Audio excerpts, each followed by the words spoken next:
چاہیے۔ جو بندہ ہمیشہ باوضو رہتا ہے نا، اللہ تعالیٰ گویا کہ اس سے راضی ہوتا ہے۔ کوشش یہ کرے بندہ کہ جب وضو ٹوٹا فوراً وضو کر لے، کیونکہ جو بندہ ہمیشہ باوضو رہے گا، ملائکہ فرشتے اس کے پاس بیٹھنا پسند کرتے ہیں، اور اس کے نامہ اعمال میں بندہ جب تک باوضو رہنا ہے نیکیاں لکھتے رہنا ہے، اس کی نیکیاں لکھی جا رہی ہیں برابر، یہ بندہ نیکی کر رہا ہے۔ باوضو ہونا بھی ایک نیکی ہے یار، کیا باوضو ہے؟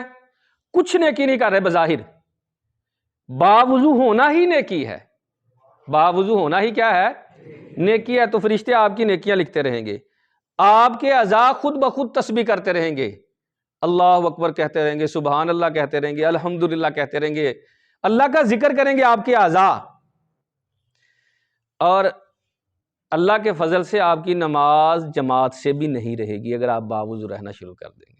جب بندہ باوضو اگر یار میرا وضو تو ہے میں دوڑ لا کے نماز پڑھا، اور جب سوئے تو اللہ تعالیٰ کچھ فرشتے مقرر کر دیتا ہے جو شریر جنات سے اس کی حفاظت کرتے ہیں۔ سکرات موت میں اس کے لیے آسانی ہوتی ہے، یہ بڑا مشکل وقت ہوتا ہے، جان نکلنے والا وقت جو ہوتا ہے اس کو کہا جاتا ہے سکرات موت، لیکن بندہ باوضو ہو تو پھر موت اللہ تعالیٰ اس کے لیے آسان فرما دیتا ہے، یعنی جان نکلنے والا مرحلہ، اور جب تک باوضو رہتا ہے گویا اللہ کے امان میں ہی رہتا ہے۔ بڑی بات ہے، یہ بڑی بات ہے، چونکہ اللہ رب العزت نے حضرت موسیٰ علیہ السلام سے فرمایا موسیٰ اگر بے وضو ہونے کی حالت میں تجھے کوئی مصیبت پہنچے تو اپنے آپ کو ہی ملامت کرنا۔ مطلب کیا تھا کہ کوشش کرو ہمیشہ باوضو رہو، باوضو رہنا چاہیے، پاک صاف رہنا چاہیے۔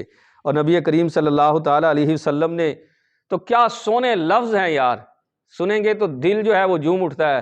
آمنہ کے لال نے فرمایا جو بندہ وضو کر کے سوئے اور اس حالت میں اگر اسے موت آ جائے تو اللہ قیامت کے دن اسے شہادت کا درجہ عطا فرمائے گا۔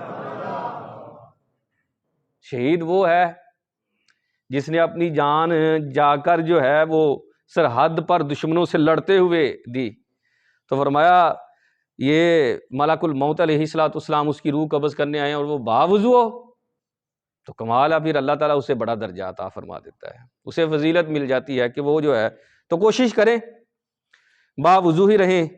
حدیث پاک میں ہے باوضو سونے والا روزہ رکھ کر عبادت کرنے والے کی طرح ہے۔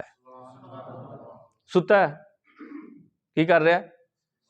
صرف باوضو ہو گئے، عموماً سستی ہو جائے، نہیں یار سردی ہے کی اٹھاں، ہو جاتی ہے سستی، یار ٹھنڈے ان سونا ہی ان کیڑی وضو کرنے کی ضرورت۔ 1 منٹ کی مشقت ہے، کتنے منٹ کی؟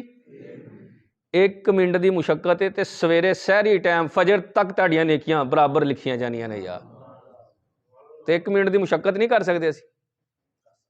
کر سکتے ہیں کہ نہیں؟ تسی ایتھے نہیں بولنے، تسی مشقت کھے کرنی۔ 1 منٹ کی مشقت کریں گے؟ ہاں جی۔ اور 2 حدیثوں کا خلاصہ ہے، نبی کریم صلی اللہ تعالیٰ علیہ وسلم نے فرمایا جس نے بسم اللہ کہہ کر وضو کیا اس کا سارے کا سارا بدن گناہوں سے پاک اور صاف ستھرا ہو گیا۔ کیا کمال ہے یار، بسم اللہ کی کتنی طاقت ہے، اللہ کا نام ہے نا بھائی۔ چھوٹے افسر کا یہاں نام چلتا ہے کہ نہیں چلتا؟ تھانے سے چلے جاؤ تسی یا کتے بڑے چلے جاؤ آفس سے، تسی کہو کہ فلاں افسر میرا یار ہے، اس کا نام چلتا ہے نا۔ وہ یار اللہ کے نام کی طاقت دیکھو، سبحان اللہ کیا کمال ہے۔ فرمایا بسم اللہ کہہ کر وضو کرو گے سارے گناہوں سے تمہارا بدن صاف ستھرا ہو جائے گا، تم نے میرے رب کا نام لے کر وضو کیا ہے۔ توجہ صرف تھوڑی یہ چھوٹی چھوٹی باتیں ہیں، لیکن اس کی طرف ہماری توجہ ہونی چاہیے، توجہ نہیں عموماً رہتی، کوشش کیا کریں اس کی طرف توجہ کر کے جو ہے وہ